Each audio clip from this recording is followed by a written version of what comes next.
Greetings. Welcome to EDTV News Channel, the People's Channel. In this report, we have a few stories for talk about. Stay tuned for the full reports. Blessings to all subscribers and viewers. If you're here for the first time, you can support the channel by like, subscribe, share, hit the notification bell.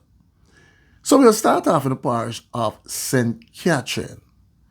Woman who threatened the security forces after THICKMAN's dropout fined 900,000. A woman who was seen in a video hurling threats at the security forces following the police dropout of one other gang leader, Othniel THICKMAN Laban, in January has been fined 900,000 or 4 months imprisonment. Parish Court Judge Janita Simica handed down the sentence against 22-year-old Dana Warren in the St. Catherine Parish Court on Thursday. Warren had been convicted of sending obscene or threatening data under Section 9 of the Cybercrimes Act. In sentencing Warren, Judge Simica prioritized rehabilitation over incarceration, citing the accused's personal circumstances, early guilty plea, and potential for reform.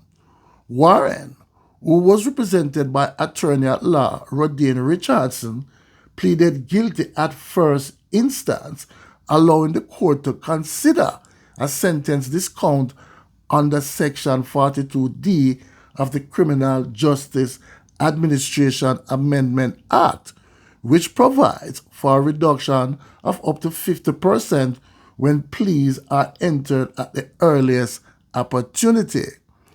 In his mitigation plea, Richardson presented Warren as a first-time offender who had endured a childhood marked by abandonment, abuse, and exploitation as a former ward of the state. He explained that her actions, though serious, were impulse and committed under the influence of alcohol and cannabis, not reflective of a criminal disposition. Now people, them say, if the fish keep his mouth closed, he won't get caught. Now people, we'll move on and we'll talk about the biggest firearm bust in Jamaica history. So we'll get into the report. 74 rifles among 233 firearms seized in the largest bust in Jamaican history. Minister of National Security, Dr. Orescha, has provided an update count of the number of guns seized by the authorities this week. He says 233 firearms that were being smuggled into the country were intercepted. Chang provided the update during a special post-cabinet media briefing on Thursday.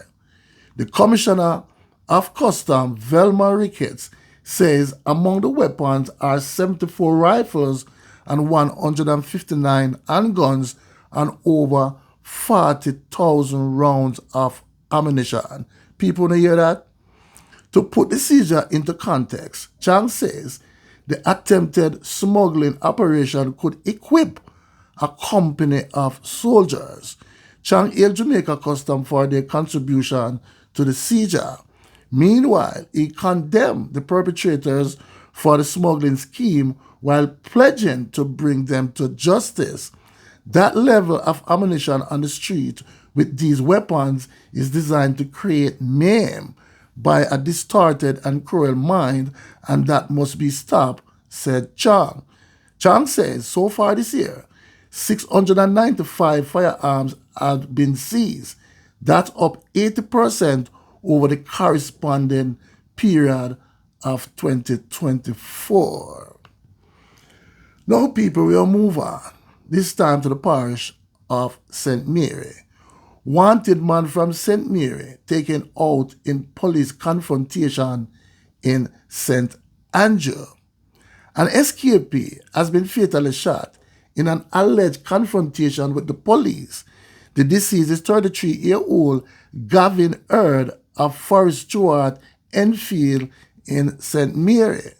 Was shot and taken out about 1:30 p.m. at 71 Rosalie Avenue, Kingston 11 on Wednesday. The police say an illegal gun was also seized.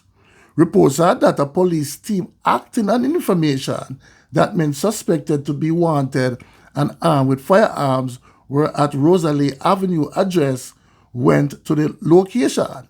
They say they saw Earl at the premises and he pulled a firearm and pointed at them. The police say they took evasive action and discharged their weapons in the direction of Earl, shooting him in the upper body. They say a 9mm pistol with 7 live rounds of ammunition was seized. Earl was taken to the Kingston Public Hospital where he was pronounced you-know-what. Earl broke out of the Highgate police lockup in St. Mary in 2023. Now, people, we'll move on. Still in the parish of St. Mary, nephew charged for uncle's Labor Day murder. So we'll get into the report. The nephew of a popular mechanic in Gill, St. Mary, was charged on Wednesday for the brutal stabbing dropout of his uncle on Labor Day. Charged is 24-year-old Ellsworth Garden, otherwise called Junior, of a Gales Rock address in the community. Garden was charged after he was interviewed in the presence of his lawyer on Wednesday. Police reports are that on Friday, May 23rd, around 9 p.m., Junior's 9-year-old sister called their father and told him Junior was covered in red water and was holding a knife, and their uncle, 52-year-old Wordsworth Garden, otherwise known as Max, was lying motionlessly in the living room. The father proceeded to call his brother's phone and Junior answered. It is alleged that Junior confessed to the stabbing of his uncle. Upon arriving at the house, the father saw his brother's lifeless body on the floor and the knife and a generator on the veranda.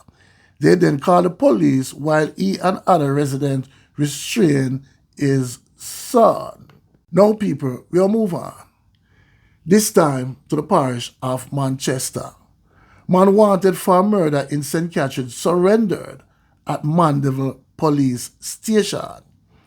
A man wanted for murder in the St. Catherine South Police Division surrendered to the Manchester Police on Thursday morning. Police named the wanted man as Orlando Platinum Gray.